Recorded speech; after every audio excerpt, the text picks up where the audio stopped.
듣고 귀 기울이라. 교만하지 말라. 여호와께서 말씀하셨다.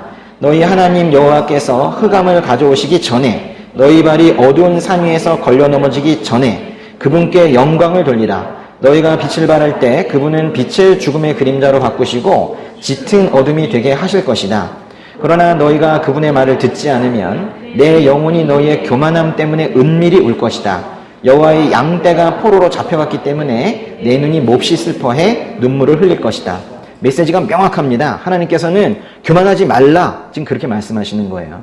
성경에서 말하는 교만이라는 것은 하나님의 뜻을 행하지 않는 거예요. 그것을 교만이라고 합니다. 그 이사야서 말씀을 보면은 최초로 교만한 존재가 나와요.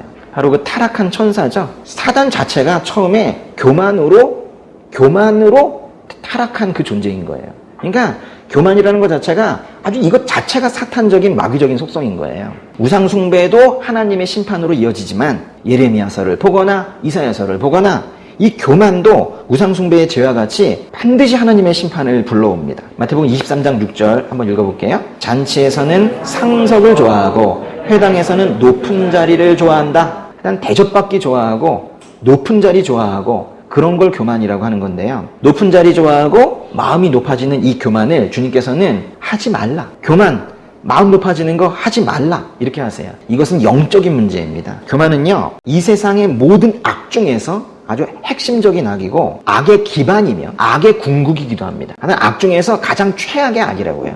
교만한가 그렇지 않은가. 이거는요, 어쩌면 그 사람이 믿음의 사람인가 아닌가를 구분하는 기준이 확실히 될 수 있어요. 믿음이 없으면서 이 교만이라는 악이 그게 자기가 교만 자체다라고 말하는 사람은 세상에 없어요. 믿음을 가져야 내가 교만하다라고 말하거든요. 그런 반면에 믿음이 없는 사람들은 타인의 교만은 절대 참지 못하죠. 교만이 위험한 이유는 자가 진단이 안 돼요. 특히 신앙생활 안에 있는 사람들은 이 진단이 더 안 될 수도 있다는 게 더 문제예요. 여러분, 교만과 믿음이 공존할 수 있을까요? 결코 그럴 수 없어요. 교만은 사탄의 속성이거든요. 근데 어떻게 하나님에 대한 믿음과 공존할 수 있겠어요?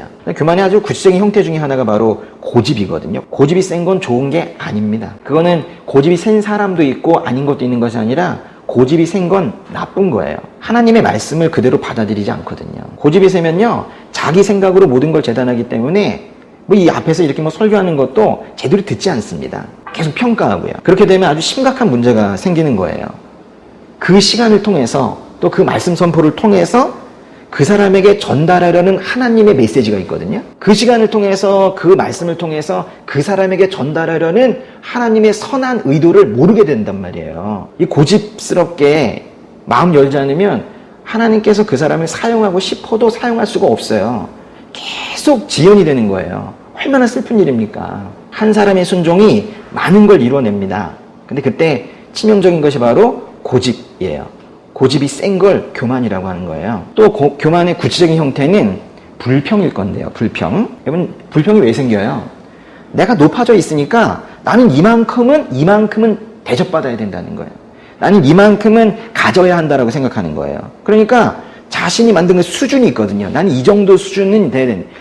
자신의 수준에 맞지 않는 상태에 또 자기는 있거든요. 그러니까 늘 불만인 거예요.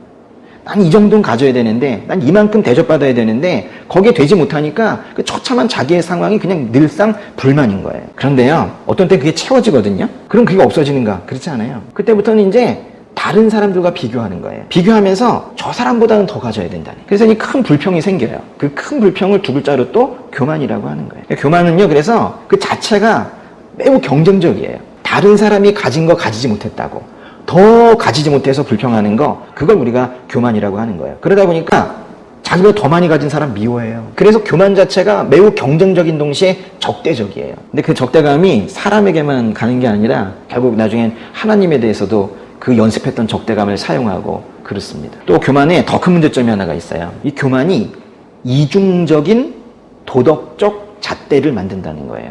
교만한 사람들이 다 그래요. 교만이 있으면 저 밑에 있는 낮은 사람들이 있어요. 그런데 이 우스운 것이 저 밑에 있는 낮은 사람들의 적용이 되는 일반적인 도덕적 기준이 있고 자신에게 적용이 되는 다른 기준이 생겨요. 자신이 한없이 높아져 있을 땐 바로 이 이중적인 잣대 때문에 그때부터 이제 시작되는 게 자기의 모든 죄를 정당화합니다. 합리화시켜요. 나는 괜찮다. 죄를 합리화하고 죄를 정당화하는 사람은 뭘 안 할까요? 회개하지 않죠. 절대 회개하지 않습니다. 형식적인 회개를 할 때가 있다 하더라도 저 밑에 그 본질적인 부분, 그 죄의 뿌리, 거기에까지 이르는 근본적인 회개는 절대로 하지 않고 말아요. 또 교만해서 마음이 한없이 높아져 있으면은 받는 것을 당연하게 여깁니다. 그래서 주님께서 주신 선물이면 받아야지. 그건 맞아요. 그 얘기하는 게 아니라 그렇게 주신 선물이지만 당연한 건 아니에요. 주시면 받긴 받지만 우리 받을 자격 없는 사람들이에요. 당연하지 않습니다. 우리에게 주어진 구원이 당연하지 않아요. 그러니까 이게 당연하게 느껴지는 것, 자기 받을 만하다고 생각한 겁니다. 자기의 신앙만큼, 자기의 믿음이 이 정도니까 그 믿음에 대응해서 그만큼 구원 주시라는 거예요. 아주 몹쓸 생각이죠. 이거 안 되는 거예요. 회개 안 하죠. 그리고 하나님께서 주신 거에 대해서도 감사하지 못하고. 그래서 교만하면 딱 없어지는 게 감사예요. 늘 불평불만, 그 대척점에 감사 있지 않겠습니까? 하나님께서 우리에게 겸손을 요구하시는 것은 우리가 하나님을 잘 알라고, 잘 알게 하시려고 하는 거예요. 하나님에 대한 무지 때문에 멸망하니까 하나님 잘 알라고, 그래서 겸손하라는 거예요. 그러니까 아는 척은 엄청 하는데 지식이 많으면 교만해진다고 그랬어요. 근데 아는 척은 하지만은 실은 거의 아무것도 알지 못하는 인간이 그 우쭐대면서 이렇게 다니는 거 참 하나님 보시기에 너무 가슴 아픈 일인 거예요. 조금 안다고 우쭐하면서 아무것도 실제로는 알지 못하는 인간이 그 슬픈 가장 무도회 하는 것이 너무도 불쌍해서 하나님께서 그 가면 지금 벗기시려는 거예요. 진짜 겸손한 사람은 아마도 그 겸손을 인식하지 못할 겁니다. 진짜 겸손한 사람은 자기가 겸손하다는 사실 자체를 몰라요. 교만은 인식하지 못하는 게 문제고 겸손은 인식을 하는 게 문제예요. 인식할 것은 인식하고 인식하지 않아도 되는 것은 인식하지 않으면서 진정으로 겸손한 우리가 되어서 하나님 좀 잘 알자는 거예요.